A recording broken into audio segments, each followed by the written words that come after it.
شروع کریں۔ مسیح میں میرے عزیزو، ہم خداوند کے شکر گزار ہیں کہ خداوند نے آج ہمیں یہ فضل بخشا کہ ہم رضا کے گھر میں مرمت خیل میں بائبل اسٹڈی شروع کر سکیں، اور کیونکہ ہم باری باری مختلف گھروں میں یہ بائبل اسٹڈی کا سلسلہ جاری رکھتے ہیں، تو آج میں چاہوں گا کہ وہ خاندان اپنا نام بتائیں جو آج رضا کے گھر میں بائبل اسٹڈی کے لیے موجود ہیں۔ تو اپنے اپنے خاندان کا تعارف کرائیں۔ کس کا خاندان ہے؟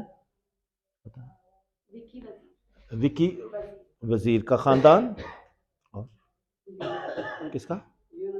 یونس مسیح کا خاندان، عمران بھٹی کا خاندان، نبیل کا خاندان،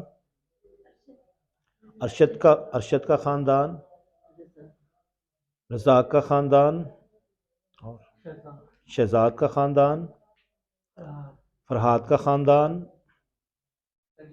سنی کا خاندان، ارشد کا خاندان، صابر بھٹی کا خاندان، یونس مسیح کا خاندان۔ تو آپ کے سب خاندانوں کو آج اس بائبل اسٹڈی کے میں خوش آمدید۔ خدا کا شکر ہے کہ خدا نے اتنے خاندانوں کو توفیق بخشی تاکہ اس بائبل اسٹڈی میں آ سکیں اور سیکھ سکیں، کیونکہ ہماری بائبل اسٹڈی کا جو نام ہے خاندانی بائبل اسٹڈی، ٹھیک ہے، تاکہ ہر خاندان بائبل اسٹڈی کرے۔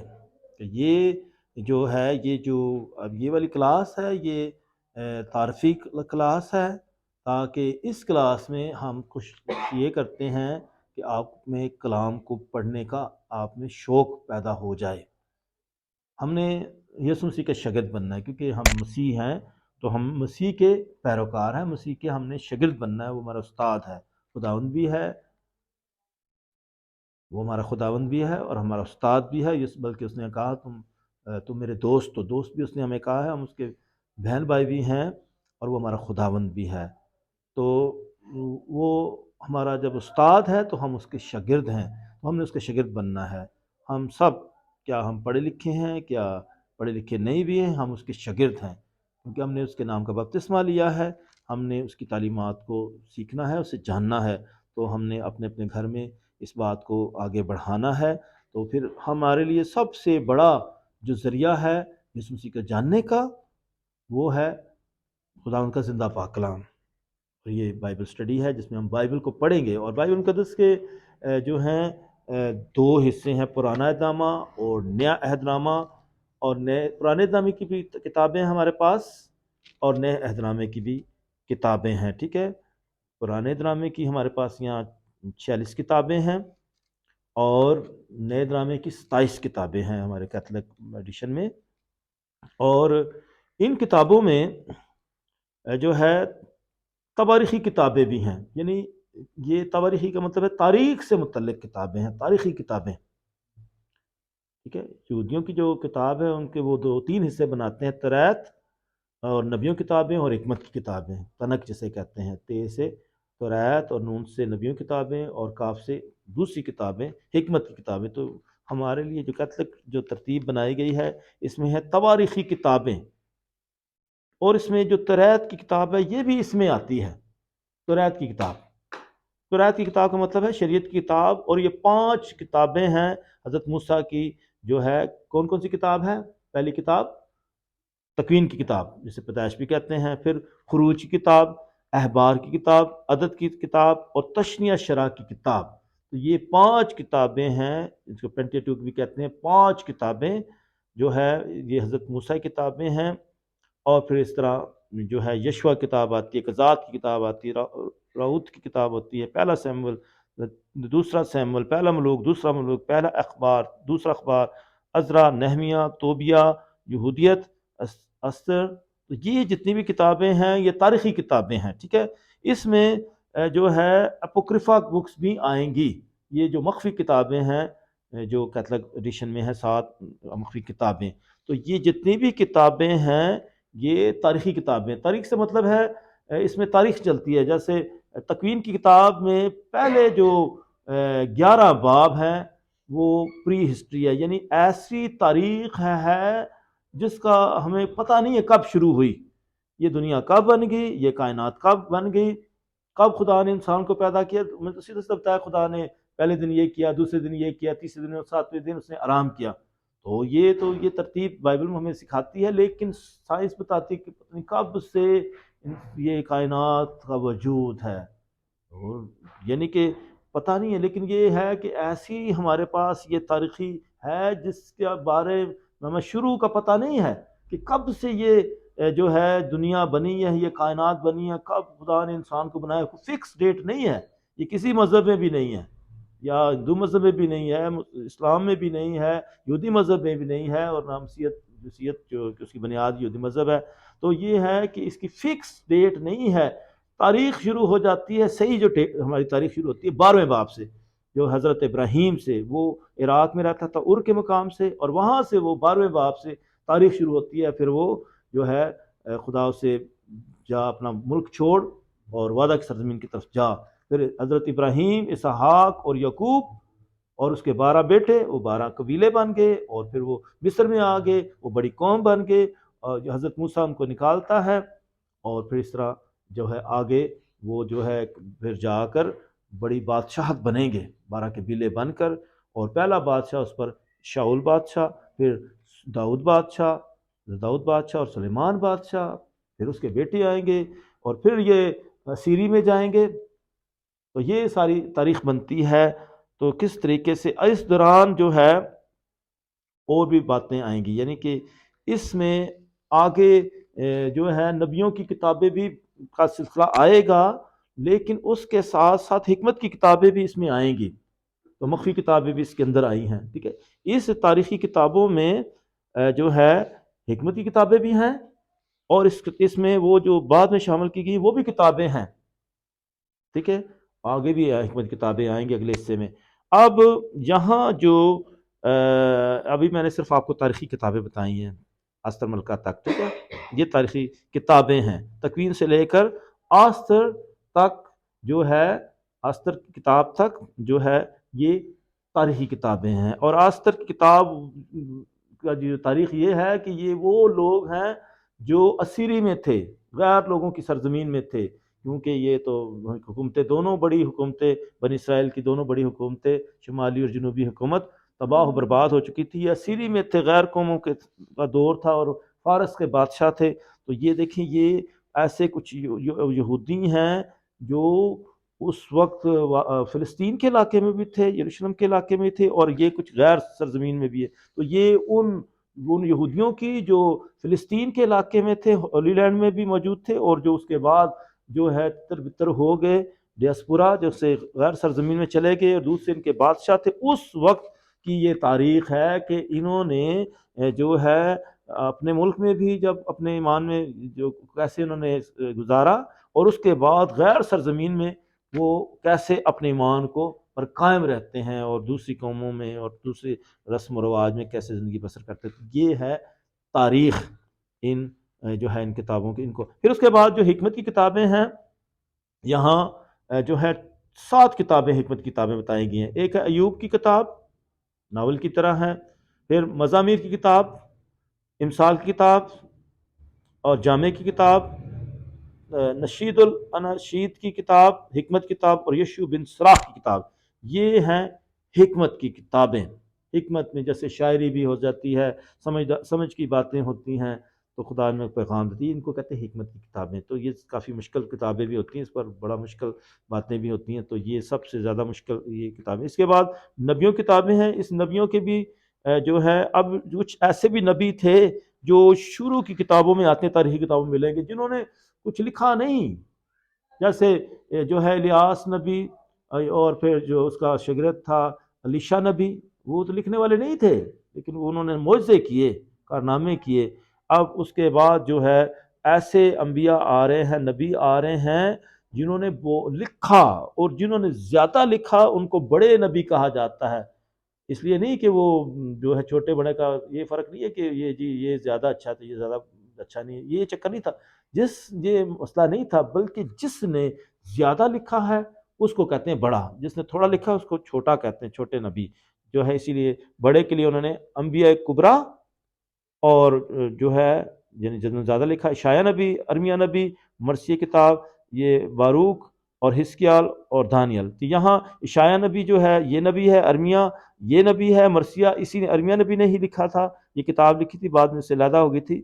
اور اسی طرح باروک کی کتاب اور حزقیال، باروک جو ہے یہ بھی جو ہے اس کا جو ہے شاگرد ہے، ٹھیک ہے، اسی کا ارمیہ کا.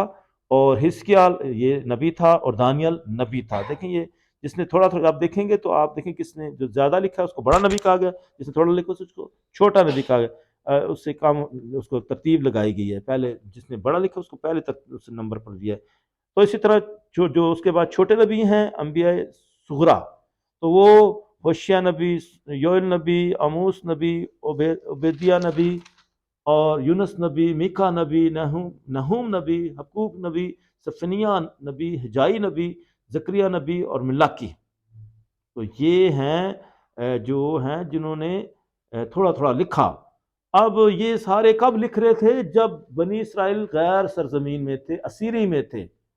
2 دفعہ اسیری میں گئے ہیں. ایک اسیری وہ تھی جب جو ہے وہ جو ہے اسیری جو ہوئی ہے وہ ہوئی تھی یعنی فرعون کی غلامی میں تھے، ٹھیک ہے، وہ وہاں تھے، غلام تھے مصر میں، وہاں سے خدا ان کو رہائی دیتا ہے. اور دوسری جو ہے اسیری وہ جو غیر سرزمین میں تھے، جب یہ 2 حکومتیں بڑی جو سی بنی اسرائیل کی تباہ ہوئی تھی تو وہ غیر سرزمین میں تھے. تو یہاں فارس کے بادشاہ بھی، اسی طرح یونانی بادشاہ بھی، تو اس طرح رومی بادشاہ بھی آئے، تو وہ اس وقت یہ اسیری میں تھے، غیر سرزمین میں تھے. تو اس طریقے سے یہ 2 طرح کی اسیری میں جاتے ہیں.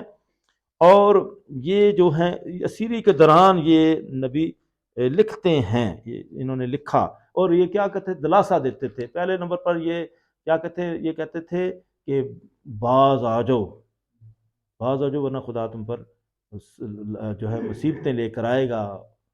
اور خدا واقعی انہوں نے مصیبتیں ان پر لاتا ہے، غیر قوموں پر ان کے ذریعے چڑھائی کرتا ہے اور اس طرح ان کو تکلیفوں سے گزارتا ہے. پھر ان کو جب ایسا پہلے تو وارننگ دیتے ہیں، وارننگ کے بعد جو ہے وہ اس کے بعد جو ہے جو واقعہ ہو جاتا ہے تو اس کے بعد یہ تسلی دیتے، فکر نہ کرو خدا تم پر مہربان ہوگا.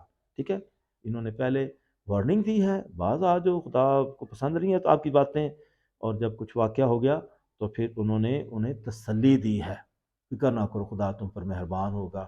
انہیں تسلی دی یہ کہ یہ اس طرح ان کا یہ کام تھا. پھر اس کے بعد پھر تاریخی کتابیں آئی ہیں، تواریخی کتابیں، پہلا مکابین اور دوسرا مکابین، یہ بھی اپوکریفا مخفی کتابوں میں جو بعد میں 7 کتابیں شامل کی گئی تھی. پھر اس کے بعد باقی جو 27 کتابیں ہیں نئے ڈرامے کی، اس میں اناجیل ہیں اور جو خطوط ہیں پولس رسول کے خطوط ہیں، کوئی اور شاگردوں کے خطوط ہیں.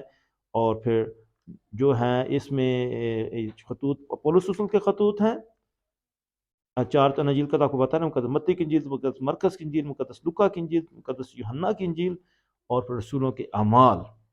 ٹھیک ہے، یہ ہے. اور پھر خطوط پولس رسول، تو اس کے جو ہے خط ہیں، رومیو کے نام خط، پہلا کرنتھیو، دوسرا کرنتھیو، غلاطیوں کے نام خط، افسیوں کے نام خط، فلپیوں کے نام خط، کلسیوں کے نام خط، پہلا تسلونیکیوں، دوسرا تسلونیکیوں، پہلا تیموتھوس، دوسرا تیموتھوس، تیتس کے نام خط، فلمون کے نام خط اور عبرانیوں کے نام خط. تو یہ پولس رسول کے خط ہیں. اس پر مزید ہم کس میں بات کریں گے، اس کے کتنے خطوط ہیں اور کتنے اس کے شاگردوں نے لکھے اور کتنے اس کے نام سے منسوب ہیں، تو یہ اس پر ہم مزید کس وقت بات کریں گے. اس طرح ہیں پھر عام خطوط ہیں، جس میں یعقوب کا خط، پہلا پطرس، دوسرا پطرس، پہلا یوحنا، دوسرا یوحنا، تیسرا یوحنا، اور پھر یہودا کا خط صرف ایک ہی باب پر مشتمل ہے. پھر اس کے بعد نبوت کی کتاب ہے، مکاشفہ کتاب. تو یہ ہے ساری ہماری 73 کتابوں کی لسٹ. لیکن آج جو ہماری کتاب ہے وہ ہے یشوع بن سراخ کی کتاب. اب ہم یشوع بن سراخ کی کتاب پر آ چکے ہیں، اور یہ اس کتاب کا جو شمار ہے اس کا شمار جو ہے حکمت کی کتابوں میں بھی ہے، ٹھیک ہے، اور اس کا شمار جو ہے مخفی کتابوں میں بھی ہے.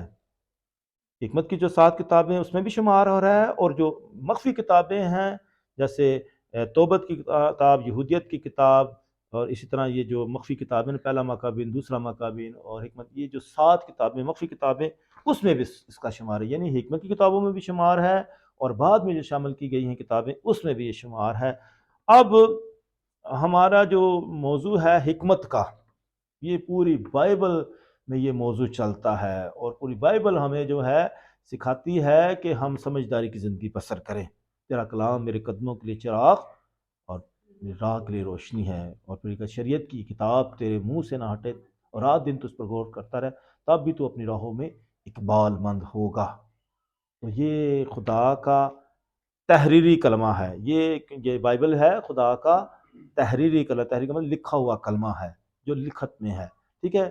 اس وقت جب یہ لکھا نہیں گیا تھا تو پھر اس وقت تصویریں لوگ بناتے تھے، پھر اسٹیچوز بناتے تھے، اس وقت تو لکھنے پڑھنے کا اتنا رواج نہیں تھا، بعد میں آہستہ آہستہ لکھنے کا پھر پرنٹنگ کا سلسلہ آیا، تو پہلے لوگ جو ہے اس طرح تصاویر اور اسٹیچوز کی صورت میں زیادہ رکھتے تھے یادگیری کے۔ اگر فرض یہ دیکھیں جب غاروں میں لوگ رہتے تھے تو وہ ایسے وہاں غاروں میں وہ جو ہے کسی نے اگر شیر مارا ہے تو ادھر شیر گرا ہوا نظر آتا تھا، تو ایک نیزہ نظر آتا تھا اور ایک بندہ یعنی ایک نیزہ پڑا ہوا ہے، ایک بندہ ہے اور شیر نیچے گرا، تو یہ اس کا مطلب ہے کس نے اس شیر کو مارا ہے، اس بندے نے مارا ہے، کس کے ساتھ مارا ہے، اس نیزے کے ساتھ مارا ہے، اس ہتھیار کے ساتھ مارا ہے، اور شیر مرا ہوا ہے۔ کس نے اس شیر کو مارا ہے، کسی ایک شخص نے مارا ہے، اس کی تصویر بنی ہوتی تھی، اور کس کے ساتھ مارا ہے وہ ہتھیار ہوتا تھا۔ اس طرح تصویریں بنائی جاتی تھی، تو پھر اس کے اندر کہانی ہوتی تھی۔ تو بھائی یسوع مسیح کی بھی اس طرح کہانیاں جو اس طرح تصویروں کی صورت میں تھی، اور اس وقت جو ہے اس طریقے سے سلسلہ ہوتا تھا، تو وہ اس طرح یادگیر ہے۔ اسی لیے ہمارے کیتھولک مزاج میں ہے کہ ہم گھروں میں تصویریں بھی رکھتے ہیں، مجسمے بھی رکھتے ہیں، تو یہ ہمارا کیتھولک مزاج ہے کہ ہم ان کے ساتھ ہماری یاداشت ہے، اور یہ ہمارے سلسلہ ہے، ایک روایت ہے۔ اس لیے یہ اس طرح کا ہمارا یہ ہمیں اس سے کوئی پرابلم نہیں ہے کہ یہ کس طریقے سے یہ چیزیں ہم رکھتے ہیں اپنے پاس۔ تو اس طرح جو حکمت کی جو کتاب ہے، میں نے بتایا کہ جو حکمت، ٹھیک ہے، حکمت شروع سے حکمت کی باتیں ہو رہی ہیں۔ حکمت کا عبرانی میں اس کا مطلب ہے حکمہ، عبرانی میں جو لفظ استعمال ہے حکمہ کا لفظ استعمال ہے، عبرانی کا جو لفظ ہے حکمت کے لیے، وزڈم کے لیے حکمہ کا لفظ استعمال ہوا ہے، اور یونانی میں جو اس کا لفظ استعمال ہے صوفیہ، کیونکہ یہودی جو تھے وہ پہلے ارامی زبان بولتے تھے، ان کی مادری زبان ارامی زبان تھی۔ جب وہ ہبرون کے علاقے میں آئے تو ان کو ہبروز کہنے لگا، یعنی یہودی کہا گیا تھا، اور یہ یہودی زبان عبرانی زبان سے کہتے ہیں۔ اور جب ان پر جو ہے یونانی سکندر اعظم آئے تو وہ یونان کا رہنے والا تھا، تو وہ یونانی زبان آ گئی، تو اس طرح یہ جو ہے یونانی زبان میں خدا کے کلام کو لکھا بھی گیا اور ترجمہ بھی کیا گیا۔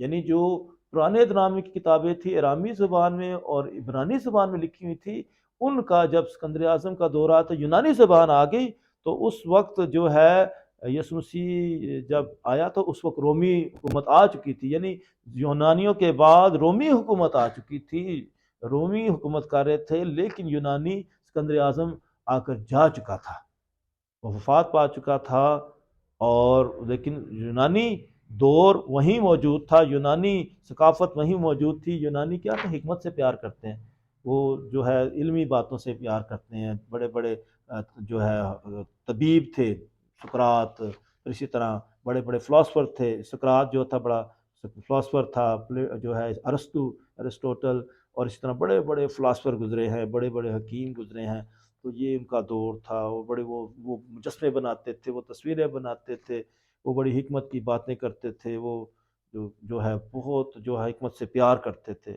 اسی لیے پولس رسول نے کیا کہا تھا کہ یونانی حکمت سے پیار کرتے ہیں، حکمت ڈھونڈتے ہیں، اور جو ہے یہ یہودی جو ہیں خدا کی کرشمے ڈھونڈتے ہیں، معجزے ڈھونڈتے ہیں، لیکن مسیحی خدا کی قدرت سے پیار کرتے ہیں۔ اس لیے یسوع مسیح کی موت جو ہے یہودیوں کے لیے لعنتی موت ہے، کہ ایک راست باز شخص کیسے صلیب پر مر سکتا ہے، اور جو ہے یونانیوں کے لیے یہ جو ہے بے وقوفی ہے کہ یہ ایک عالم فاضل شخص جو ہے راست باز بڑا استاد جو ہے وہ کس طرح اس طرح صلیب پر مر سکتا ہے، تو ان کے لیے یہ بے وقوفی ہے۔ لیکن مسیحیوں کے لیے یہ خدا کی قدرت ہے، خدا کی قدرت ہے کہ خدا کمزوری میں اپنی قدرت اپنا زور دکھاتا ہے، اور ان میں کام کرتا ہے حلیمی فروتنی کے حکمت کے کام کرتا ہے، جو عاجز اور حلیم اور فروتن ہے، ٹھیک ہے۔ تو یہ ہے، اس لیے یہ جو تھا حکمت کی کتاب۔ اب حکمت کی کتابوں کا مطلب کیا ہے، مقصد کیا ہے؟ حکمت کی کتابوں کا مقصد یہ ہے کہ ہم کیسے اچھی زندگی گزاریں، عقل مندی کی زندگی گزاریں، اور کامیابی کی زندگی گزاریں۔ اور بائبل کی جو حکمت ہے یہ خیالی نہیں ہے، بائبل کی جو ہے حکمت جو ہے خیالی نہیں ہے کہ بس جی واہ جی واہ خیالوں والی، جی میں نے یہ وہ ایسے ہو جائے ایسے ہو جائے، نہیں، یہ لفظوں والی نہیں، خیالی نہیں ہے۔ یونانی حکمت خیالی ہے، کاش کہ یہ ہوتا، کاش کہ وہ ہوتا، ایسا منظر ہوتا، تو یہ ہے وہ خیالی ہے، ٹھیک ہے، وہ آئیڈیلزم والی بات ہے، خیالوں والی ہے، وہ بس فلسفی ہیں، وہ سوچتے رہتے ہیں، سوچوں میں بس سارا نتیجہ نکال دیتے ہیں۔ لیکن اور اسی طرح جو ہے جو مسیحی حکمت ہے، بائبل کی حکمت ہے، وہ جو ہے عملی ہے، کہ عملی طور پر کوئی شخص جو ہے حکمت کے کام کرے، حکمت کی باتیں کرے، کچھ کرے، ایسے نہیں باتوں باتوں میں یہ سیاسی باتیں کرتا رہے، جی یہ کروں گا وہ کروں گا، کرے کچھ بھی نہ۔ تو اسی طرح جو ہے وہ ایسا یہ ہے کہ یہ شخص جو حکمت والا ہے وہ پہلے نمبر پر نیک ہوگا، راست باز ہوگا، اور وہ خدا کے قریب ہوگا، ایمان میں بھرپور ہوگا، راست بازی کسی نہیں بتا سکے گا۔ اور وہ شخص جو راست باز ہے وہ خدا کے بہت قریب ہے اور خدا سے ڈرتا ہے، یہ ہے حکمت کی باتیں کرنے والا، حکمت کے ساتھ چلنے والا۔ اور یہ بائبل ہمیں یہ سکھاتی کہ ہم حکمت کی اور جو ہے عقل کی زندگی بسر کریں، نادانی کی نہیں، بے وقوفی کی نہیں، اور خدا پر بھروسہ رکھیں، خدا پر توکل رکھیں۔ تو اس لیے جو ہے جو مثال کتاب اس کا پہلا باب 1 آیت میں بھی لکھا ہے جو ہے کہ جو ہے عقل مند جو ہے وہ خدا کے کارناموں کو، باتوں کو سنے گا، سننا ایک عمل ہے، دیکھنا ایک عمل ہے، تو یہ ایک عمل ہے کہ وہ دنائی اس سے جب وہ کرے گا، ایسا کرے گا تو اس کی حکمت بڑھے گی۔ جب تک وہ جو عملی طور پر کہیں بیٹھے گا نہیں، کام نہیں کرے گا، تو وہ سمجھ اس کی بڑھے گی نہیں، وہیں ختم ہو جائے گی، وہیں وہ دیکھیں آپ کافی دفعہ جب آپ کہتے ہیں جی مجھے سب کچھ پتہ ہے، سب کچھ پتہ ہے، کہتے ہیں جی بڑا پتہ ہے مجھے، لیکن بعد میں پتہ چلتا وہ مجھے کچھ بھی نہیں پتہ۔ اور یہ بڑی سمجھداری کہ آپ خود اقرار کریں کہ مجھے کچھ نہیں پتہ، یہ سمجھداری ہے کہ میں خود کہوں مجھے نہیں پتہ۔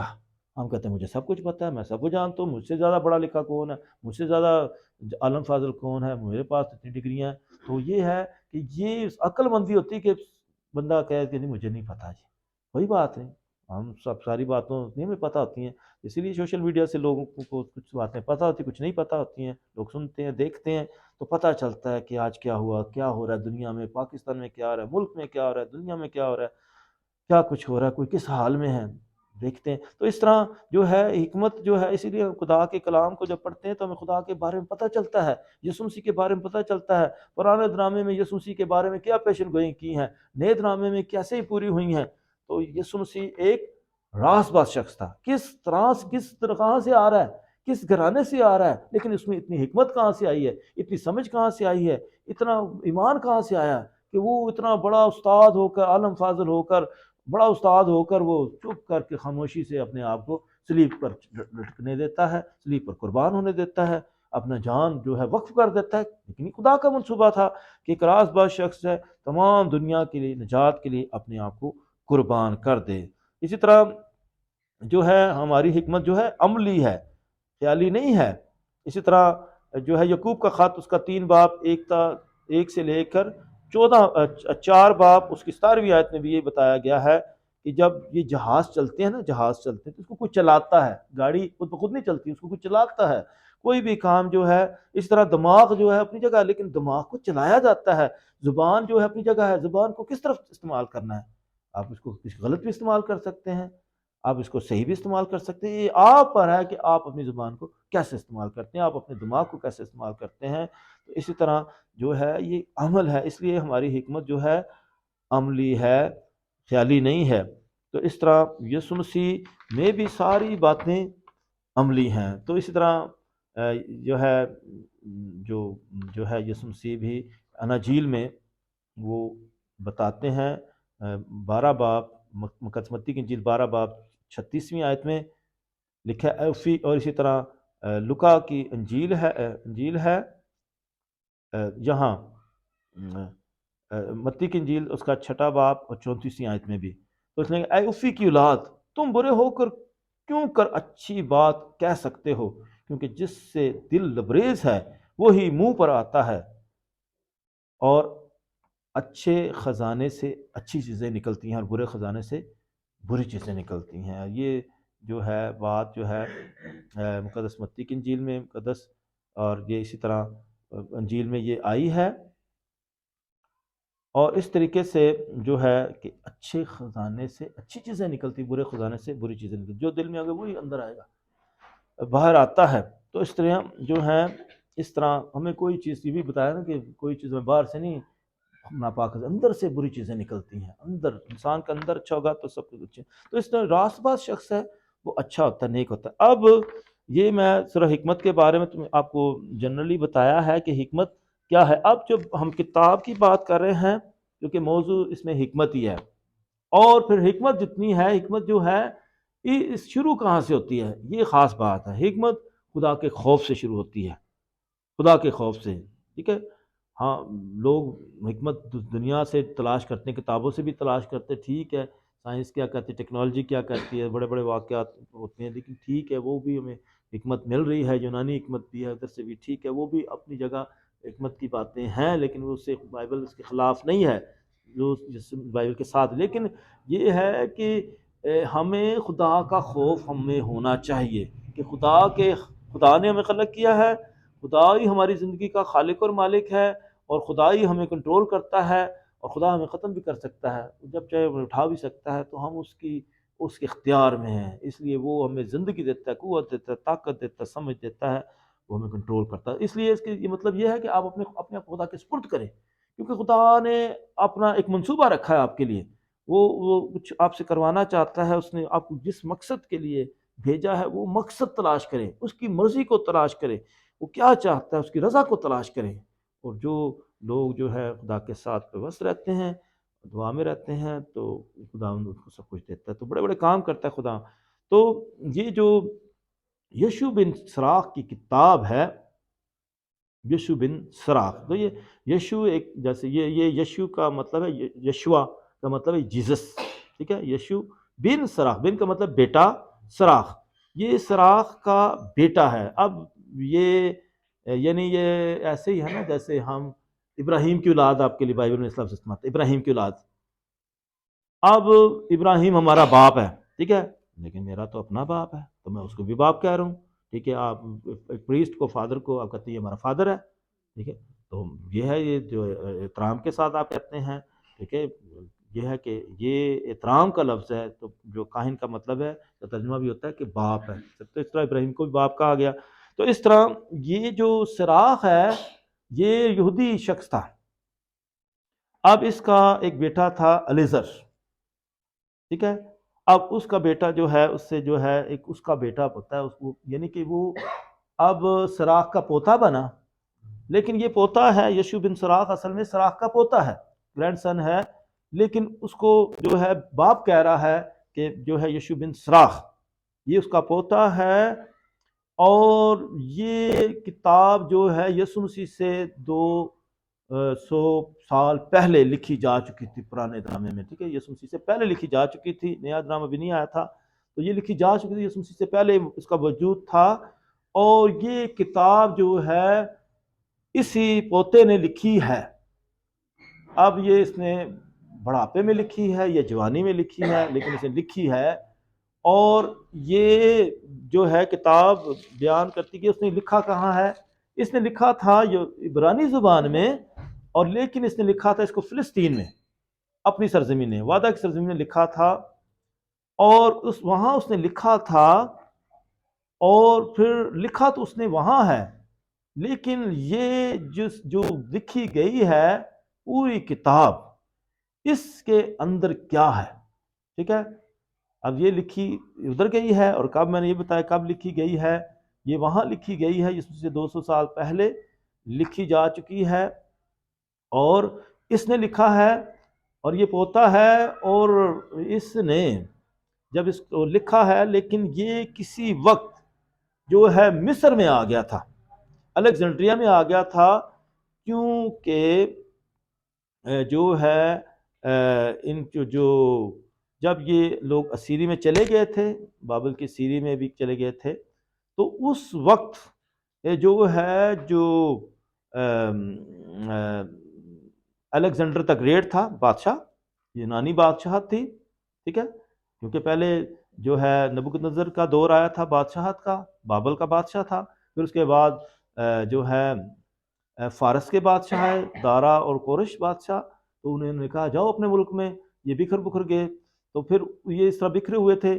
پھر اس کے بعد یونانی دور آیا، یونانی دور، کیونکہ اس کے بعد رومی دور آنا ہے، تو الیگزینڈر دا گریٹ جو ساری دنیا فتح کر رہا تھا، بڑی اس کی سلطنت، پاکستان بھی اس میں شامل تھی، ہندوستان بھی شامل تھا، تو جب وہ فوت ہو گیا اسکندر اعظم، تو پھر ٹولمی جو تھا یہ ان کا سلسلہ شروع ہوا، تو اس کے جو گورنر تھے نا، اس میں اس نے اپنی حکومت تقسیم ہو گئی، سارے ملک اس نے تقسیم کرتے، تو اس پر مصر میں ٹولمی تھا، تو یہ بادشاہ تھا، تو اس کے کسی جتنے بھی ان جو فراؤن آتے تھے، تو وہاں کسی ان کے دور میں وہ وہاں گیا تھا، موجود تھا، اور یہ جو سارا علاقہ ہے الیگزینڈریا کا، یہاں بہت بڑی لائبریری ہے یہاں، کیونکہ یہ یونانی، میں نے کہا یونانی جو ہے فلسفہ تھا، بہت مشہور تھا، ثقافت بہت مشہور تھی، اور یہ تو جو ہے یہ علم سے بہت پیار کرتے تھے، حکمت کی باتوں سے بہت پیار کرتے تھے، تو یہ جو ہے یہاں سارے یونانی سوچ کو سمجھتا تھا، ثقافت کو سمجھتا تھا، کہ یہ مجسمے بناتے ہیں، یہ تصویریں بناتے ہیں، یہ میوزک سے پیار کرتے ہیں، یہ جو ہے کشتی کرتے ہیں، یہ اولمپکس کرتے ہیں، ساری باتیں وہ جو ہے وہ دیکھتا ہے اور متاثر ہوتا ہے اور ان کو سراہتا بھی ہے، لیکن یہ جو ہے چاہ رہا ہے کہ جتنے بھی یہودی جو ہے اپنے ملک سے تتر بتر ہو گئے ہیں، بکھر گئے ہیں، تو جب یہ کسی بھی دوسری سرزمین میں ہیں، دوسرے بادشاہوں کی سرپرستی میں ہیں، تو ادھر اپنے مذہب کو نہ بھولیں، اپنے خدا کو مت بھولیں، اپنی ثقافت کو مت بھولیں، اپنے جو لائف سٹائل ہے یہودی لائف سٹائل کو مت بھولیں، اپنی ساری باتوں کو مت بھولیں، ان کو یاد رکھیں۔ اور اس نے کیا کیا ہے، کیونکہ یہ مصر میں اس نے ساری ثقافت کو، ہیلینزم کو جانتا تھا، یونانی ماحول کو جانتا تھا، اور یہودی مذہب کو بھی جانتا ہے، اور اس نے دونوں کو مکس کر کے یہاں لکھا ہے، لیکن اس نے اپنے یہودی مذہب کی برتری پیش کی ہے کہ یونانی حکمت اور دانائی اور سمجھ، دنیا کی سمجھ سے زیادہ جو ہے یہودی جو ہے مذہب کی سمجھ زیادہ ہے، اور اس میں کیا ہے، اس سمجھ میں کیا ہے کہ اس میں خدا پر بھروسہ کیا جاتا ہے، اس میں خدا سے تعلق رکھا جاتا ہے، خدا کا خوف رکھا جاتا ہے، اور یہ جو حکمت ہے، دانائی ہے، یہ بہت اچھی ہے، کیونکہ یہ راست بازوں کے پاس ہے، اس کے فرزندوں کے پاس ہے۔ یہی جو ہے شروع میں جب یہ اطلاع پڑی گئی تھی کہ یہ تیسرا باب میں لکھا تھا، ماں باپ کی عزت، حکمت کے فرزند صادقوں کی جماعت ہیں، حکمت کے فرزند، حکمت کے بیٹے بیٹیاں جو ہیں صادقوں کی جماعت ہے، اور ان کی نسل فرمانبرداری اور محبت کی ہے۔ تو اس طرح اس نے جو ہے ساری یہودی جو ہے سماج کو پیش کیا ہے، کیونکہ ہمارا کلچر جو ہے بائبل کا کلچر ہے، مسیحی کلچر ہے، معاف کرنا، برداشت کرنا، پیار کرنا، جو ہے پیار محبت، تو یہ ہماری ثقافت ہے، ہم اس کو جو ہے اس کی وجہ سے مسیحی کہلاتے ہیں۔ ہم چاہے کسی بھی جگہ پر ہیں، کسی ماحول میں، کسی ملک میں، تو ہمارا یہ مسیحی مزاج ہونا چاہیے، مسیحی سوچ ہونا چاہیے، مسیحی سٹائل ہونا چاہیے، مسیحی زندگی۔ اسی وجہ سے انطاکیہ میں لوگوں کو مسیح کہا گیا تھا، ان کی زندگی کی وجہ سے، ان کے کردار کی وجہ سے مسیح کہا گیا تھا۔ انطاکیہ میں جو ہے اینٹیوک میں سب سے پہلے لوگوں کو مسیح کہا گیا تھا۔ تو اس نے کتاب کے شروع ہی میں یہ جو ہے یہ باتیں کی ہیں کہ بہت سی اور بڑی باتوں کا علم ہمیں شریعت اور انبیاء اور ان کے تابعین کے ذریعے سے ملا ہے۔ اب یہ بتا رہا ہے کہ بہت سی اور بڑی باتوں کا علم ہمیں شریعت، دیکھیں شریعت کی بات کی ہے، اور انبیاء، نبی کتابوں اور ان کے تابعین کے ذریعے سے ملا ہے، اس لیے واجب ہے کہ تعلیم اور حکمت کے باعث اسرائیل کی تعریف کی جائے۔ اب اس نے کیا کیا ہے کہ وہ بتا رہا ہے کہ میرے آباء و اجداد نے تمام مذہبی کتابوں کو پڑھا ہے، اور میں نے بھی پڑھا ہے، اور اب اس کے بعد میں نے یہ کتاب لکھ دی ہے، اور یہ میں پہنچانا چاہتا ہوں تمام نسلوں تک، تمام لوگوں تک پہنچانا چاہتا ہوں۔ تو یہ یہودیوں کے لیے یہ بڑی مقدس کتاب تھی شروع میں بھی، تو لیکن انہوں نے اپنی اس تاریخ اس میں شامل نہیں کیا. انہوں نے کہا یہ مخفی، بعد میں یہ لسٹ بن چکی تھی، یہ بعد میں دریافت ہوئی تھی اور کیتھولک چرچ نے اس کو شامل کر لیا. اس لیے وجہ اس تھی شامل کرنے کا مقصد یہ تھا کیونکہ یہ چرچ کی کتاب تھی. اس کا نام ایکلیزیاسٹکس رکھا گیا. ایکلیزیا کا مطلب ہے یونانی کا کلیسیا، ایکلیزیاسٹکس یعنی یہ کلیسیا کی کتاب ہے، یہ ہدایات کی کتاب ہے. اور اس میں ہدایات کیا دی گئی ہیں؟ بچوں کے لیے ہدایات ہیں، والدین کے لیے ہدایات ہیں، شوہر کے لیے ہدایات ہیں، بیوی کے لیے ہدایات ہیں، اور اس طرح بچوں کے لیے ہدایات ہیں. کیسے آپس میں خاندان میں کیسے آپس میں تعلقات رکھنے ہیں، کیسے والدین اور بچوں کے تعلقات ہونے چاہیے، کیسے ہمسایوں کے ساتھ تعلقات ہونے چاہیے، کیسے زمانے کے لوگوں کے ساتھ تعلقات ہونے چاہیے، کس طرح کا جو ہے مزاج رکھنا چاہیے. یعنی یہ کتاب آپ کو سکھائے گی کہ کیسے آپس میں مل جل کر رہنا ہے اور ایمان کے ساتھ رہنا ہے اور غیر قوموں کے ساتھ کیسے تعلقات رکھنے ہیں.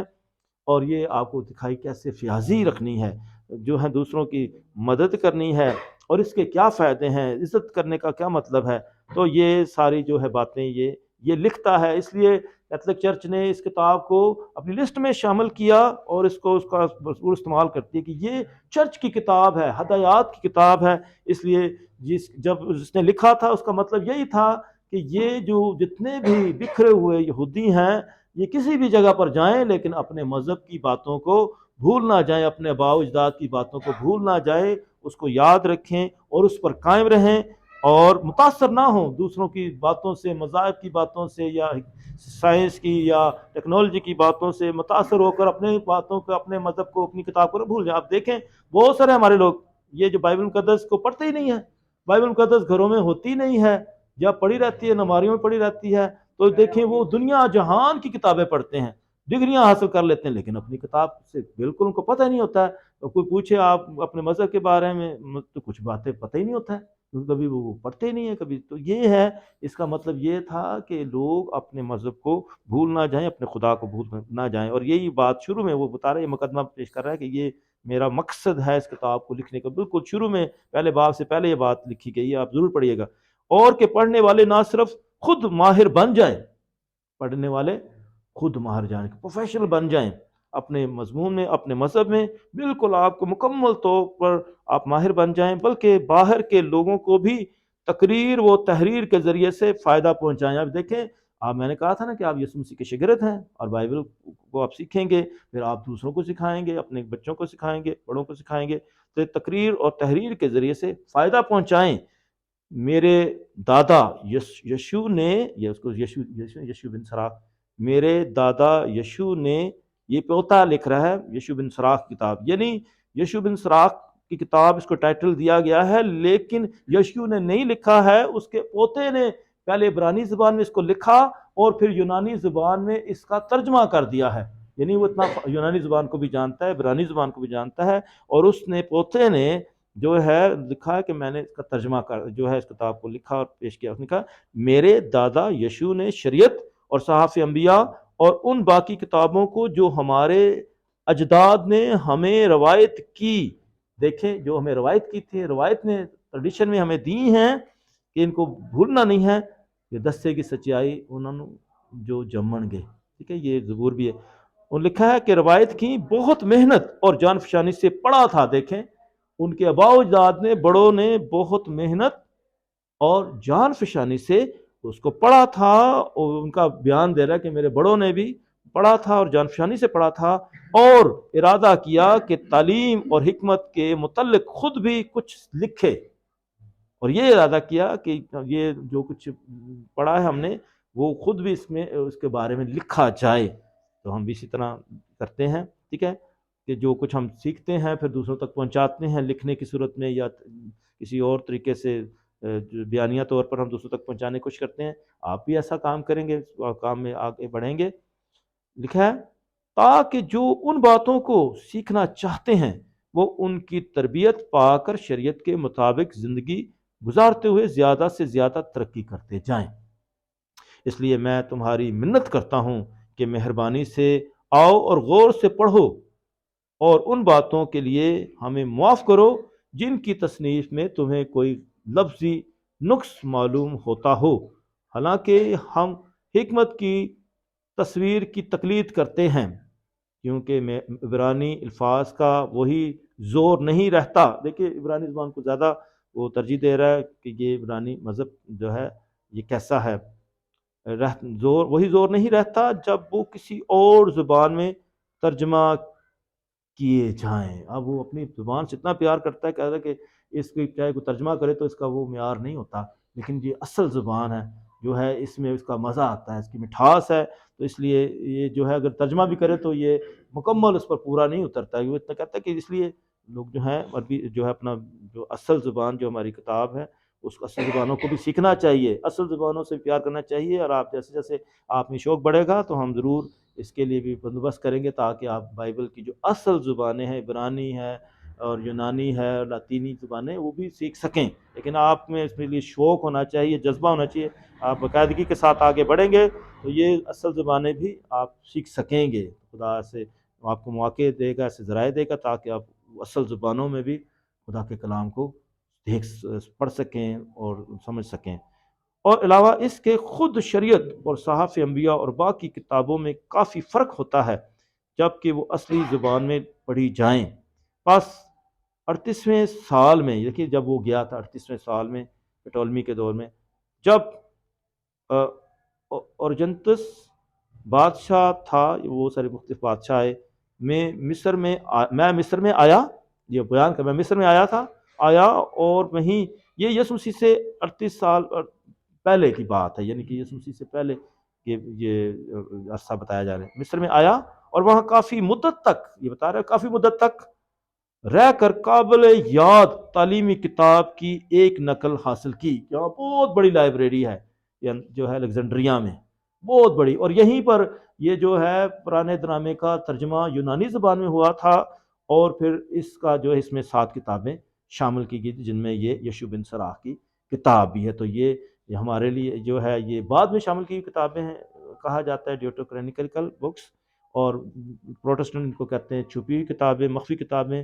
اور یہودی بھی کہتے ہیں یہ مخفی کتابیں جو چھپی ہوئی تھی اور بعد میں یہ سامنے آئی ہیں۔ تو انہوں نے بلکہ لسٹ میں بھی نہیں شامل کیا، لیکن کیتھولک نے ان کو جو ہے لسٹ میں شامل کیا، لیکن وہ اس کو مقدس جانتے ہیں، لیکن کیتھولک چرچ نے اس لیے اس کو مقدس میں شامل کیا کیونکہ یہ چرچ کی کتاب ہے۔ اس کا نام بھی انہوں نے جب اس کا لاطینی میں ترجمہ کیا تو اس کا نام ایکلیزیاسٹکس رکھا، یشوع بن سراخ کی بجائے ایکلیزیاسٹکس اس کا جو ہے نام رکھا گیا، یعنی کلیسیا کی کتاب۔ جو انگلش میں جو ترجمہ ہوا جو ہے جو لاطینی میں تو ایکلیزیاسٹکس رکھا گیا، جس کا مطلب کلیسیا کی کتاب ہے۔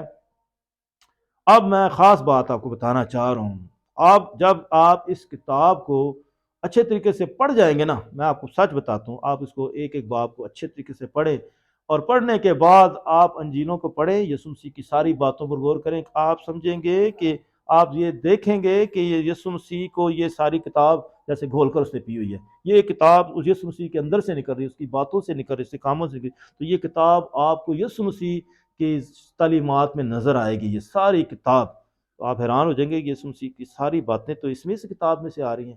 یہ بڑا مختلف تجربہ ہوگا جب آپ اس سے کریں گے۔ تو یہ کہتے ہیں کہ میں مصر میں آیا اور وہاں کافی مدت تک رہ کر قابل یاد تعلیمی کتاب کی ایک نقل حاصل کی، اسے مصر سے، کیونکہ یہاں یہ موجود تھی کہ وہ یہیں شامل کی گئی تھی، کیونکہ دوسری لسٹ جو تھی وہ فلسطین میں تھی، جامنیہ کے راہب خانے کی تھی، اس میں 33 جو دوسری کتابیں تھی جو ہے پروٹسٹنٹ بائبل میں بھی موجود ہیں، جو اس کو وہ والی کتابیں، کیونکہ یہ 7 کتابیں ان کے پاس نہیں ہیں۔ یہاں کیتھولک ایڈیشن میں یہ 7 کتابیں شامل کی گئی ہیں، جو اس کی لسٹ جو ہے اسکندریہ میں بنی تھی، جس کو کہتے تھے سپٹوجنٹ، ہفتاد بھی کہتے ہیں، تو یہ اس کا نام تھا۔ اس لیے میں نے یہاں سے اس نے ایک نقل نکالی، اس لیے میں نے یہ مناسب اور واجب سمجھا کہ اس کتاب کے ترجمے کرنے میں کچھ محنت، دیکھیں اب وہ ترجمہ کرنے میں کتنی محنت کرتا ہے، اس کتاب کے ترجمہ کرنے میں کچھ محنت اور مشقت اٹھاؤں۔ اس نے اس کا ترجمہ کیا، یعنی یہ عبرانی زبان میں موجود تھی لیکن اس کے یونانی زبان میں اسی نے ترجمہ کیا، لیکن یہ ساری یونانی زبان کو جانتا تھا، اور میں نے بہت جان فشانی اور مطالعہ کے ساتھ کچھ عرصے میں اس کتاب کو ختم کیا، اور اب ان کی خدمت میں پیش کرتا ہوں جو اپنی مسافرت، یہ جو سفر میں تھے سارے یہودی ابھی بھی بکھرے ہوئے ہیں، مختلف جگہوں پر اکٹھے نہیں ہوئے نہیں ہیں، تو بکھرے ہوئے لوگ ہیں، مختلف ملکوں میں بکھرے ہوئے ہیں سارے قبیلے، مسافرت کی سرزمین میں بھی تربیت پانے کے خواہاں ہیں، تاکہ اپنی روش درست کر کے شریعت کے مطابق اپنی زندگیاں گزار سکیں۔ تو جو ہے وہ دوسری سرزمین میں رہتے ہوئے اپنی شریعت کے مطابق زندگی گزار سکیں۔ تو یہ اس لیے یہ کتاب اس طرح لکھی۔ اس کے بعد پھر یہ باب شروع ہو جاتے ہیں۔ تو یہ آپ پتہ چلا اس کتاب کے بارے میں اچھی طریقے سے تفصیل میں نے کو بتائی ہے، ٹھیک ہے، آپ کو اب یشوع بن سراخ کتاب کو پتہ چل چکا ہے۔ اب میں یہ چاہوں گا کہ اب میں آپ کو مشق دے رہا ہوں کہ آپ نے کس طریقے سے اپنے جب گروپ میں اپنے خاندان کے ساتھ بیٹھیں گے تو اس کتاب کو کس طریقے سے سمجھنے کی کوشش کرنی ہے۔ آپ نے دیکھنا ہے کہ یہ جو باب پڑھا گیا ہے اس میں کیا بات ہو رہی ہے، کس کے بارے میں بات ہو رہی ہے، کیا واقعہ ہو رہا ہے، اور آپ نے وہ دیکھنی جو بات بار بار آ رہی ہے کیا اس پر زور دیا جا رہا ہے، تو وہ آپ نے سننے کی کوشش کرنی ہے اور پھر اس کے بعد سمجھنے کی کوشش کرنی ہے اور بتانا ہے۔ تو اس میں آپس میں ایک دوسرے کو بتا سکتے ہیں، یہ ایک طریقہ کار ہوگا۔ اس کے بعد پھر آپ مناجات بھی کر سکتے ہیں، دعا بھی کر سکتے ہیں، گیت بھی گا سکتے ہیں، ٹھیک ہے۔ تو ابھی یہ پہلا باب میں آپ کے سامنے پڑھوں گا اور اس کو ہم سنتے ہیں۔ پہلا باب ہے، ابھی آپ نے پہلے بھی سنا ہے، تمام حکمت خداوند کی طرف سے ہے، اب آپ نے غور سے سننا ہے، اور اب تک اس کے ساتھ رہے گی، ٹھیک ہے۔ سمندر کی ریت اور بارش کی بوندوں اور اذیت کے ایام کو کون شمار کرے گا؟ آسمان کی بلندی اور زمین کی وسعت اور غار کے عمیق کو کون ناپے گا؟ حکمت کا پتہ کون لگائے گا؟ وہ جو سب چیزوں سے بیشتر ہے۔ حکمت سب چیزوں سے پہلے پیدا کی گئی اور دانائی کی فہمید ازل سے ہے۔ خداوند کا کلمہ بلندی میں حکمت کا چشمہ ہے، اور ازلی احکام اس کی راہیں ہیں۔ حکمت کی جڑ کس پر ظاہر ہوئی اور کس نے اس کی مشورتوں کو جانا؟ حکمت کی معرفت نے کس پر تجلی کی اور اس کی آگاہی کی کثرت کو کس نے سمجھا؟ ایک ہی ہے جو دانش مند اور نہایت مہیب اور اپنے تخت پر بیٹھنے والا ہے، یعنی خداوند، جس نے اسے پیدا کیا اور دیکھا اور شمار کیا، اور اس نے اسے اپنی نعمت کے مطابق اپنی سب مصنوعات اور ہر بشر پر نازل کیا اور اسے اپنے پیار کرنے والوں کو بخشا۔ خداوند کا خوف عزت اور فخر اور سرور اور فرحت کا تاج ہے۔ خداوند کا خوف دل کو خوشی دیتا اور سرور اور فرحت اور ایام کی درازی بخشتا ہے۔ جو خداوند سے ڈرتا ہے وہ اپنے انجام میں خوش دل ہوگا اور اپنی موت کے دن مقبولیت پائے گا۔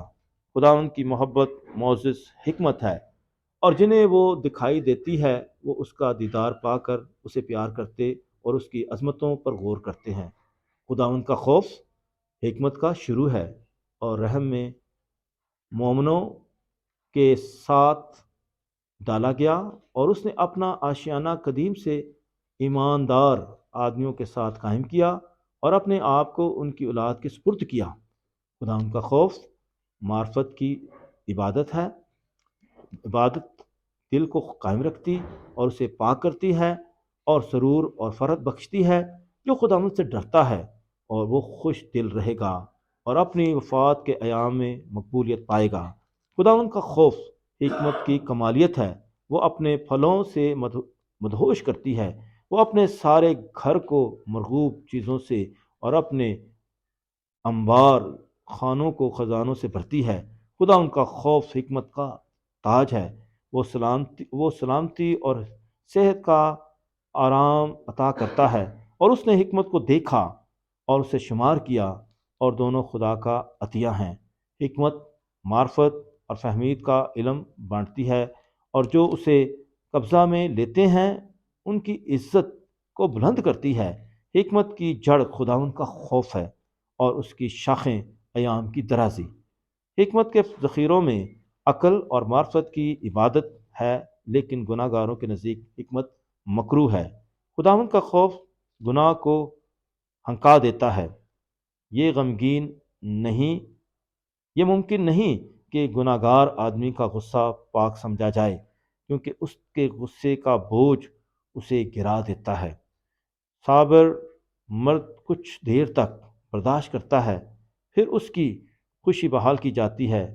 عقل مند اپنی بات کو تھوڑی دیر چھپاتا ہے، اور ایمانداروں کے ہونٹ اس کی عقل کی تعریف کریں گے۔ حکمت کے ذخیروں میں معرفت کی تمثیلیں ہیں، لیکن خطا کار کے نزدیک خدا کی عبادت مکروہ ہے۔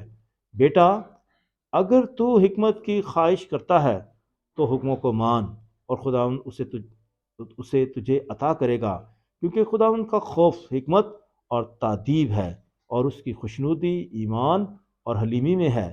خداوند کے خوف کا منکر نہ ہو، اور نہ اس کے سامنے دو دلی سے آدمیوں کی نگاہ میں ریاکار نہ ہو، اور اپنے ہونٹوں کی اپنی حراست میں رکھ، اور اونچا مت ہو تاکہ تو گر نہ جائے اور اپنی جان پر ذلت نہ لائے، اور خداوند تیرے بھیدوں کو ظاہر کرے اور مجمع کے درمیان تجھے نیچے پھینک دے، کیونکہ تو نے خداوند کے خوف کی طرف رخ نہ کیا جب کہ تیرا دل فریب سے معمور تھا۔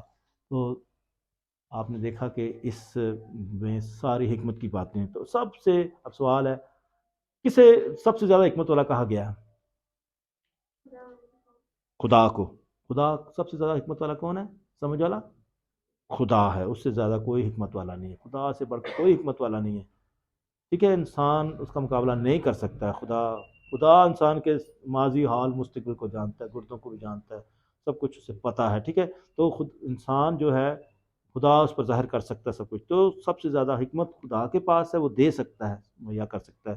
خدا سب کچھ مہیا کرتا ہے۔ سلیمان بادشاہ نے حکمت مانگی تو اس کو حکمت ملی۔ ٹھیک ہے، اب حکمت جو ہے کن کے ساتھ رہتی ہے؟ ایمانداروں کے ساتھ رہتی ہے، راست کاروں کے ساتھ رہتی ہے۔ اور پھر جہاں بتایا کہ حکمت کا شروع کیا ہے، کس چیز کی اس کے ساتھ حکمت آتی ہے؟ وہ خدا کا خوف۔ تو اس میں خاص بات ہے، یہ بار بار یہ آیت خدا کے خوف سے حکمت شروع ہوتی ہے، آغاز ہوتی ہے۔ یہی اس کا خاص موضوع ہے شروع سے آخر تک، کہ حکمت و دانائی کی زندگی بسر کریں۔ تو یہ کتاب آپ سے سکھائے گی کیسے ملنا ہے، کیسے بیٹھنا ہے، کیسے باتیں کرنی، کیسے کام کرنے ہیں، اور سمجھداری کی زندگی بسر کرتی۔ یہ ہماری کتاب ہے۔ میں نے پہلی کتاب آپ کے سامنے نے پڑھی بھی ہے، پہلا باب پڑھا ہے، تو یہ طریقہ کار اب آپ نے اسی باب سے شروع کریں یا اس سے اگلے باب سے شروع کریں۔ اپنے گھر میں آپ نے شروعات کرنی ہے کہ آپ شروع میں بیٹھ کر دعا کریں، اور میں نے آپ کو بتایا تھا دعا میں 3 چیزیں بہت ضروری ہیں۔ پہلے خدا کی تعریف کرنا، تمجید کرنا، دوسرا اس سے جو ہے خدا کا شکر ادا کرنا سب چیزوں کے لیے، اور تیسری بات ہے خدا سے منت سماجت کرنا، فریاد کرنا۔ تو یہ 3 چیزیں دعا کے اندر ہونی چاہیے۔ اس کے بعد میں نے کہا کہ آپ جو ہے ایک باب مل جل کر پڑھیں، اور پھر اس پر آپس میں بات چیت کریں، اور پھر آپ جو ہے دعائیں کر سکتے ہیں، گیت گا سکتے ہیں، اور اس طرح یہ کلاس ہماری اختتام تک پہنچتی ہے۔ ٹھیک ہے، یہ طریقہ کار ہوگا آپ کے فیملی بائبل اسٹڈی کا۔ ٹھیک ہے، تو امید ہے کہ آپ اس کو گھر میں جاری رکھیں گے۔ ٹھیک ہے، کلاس بس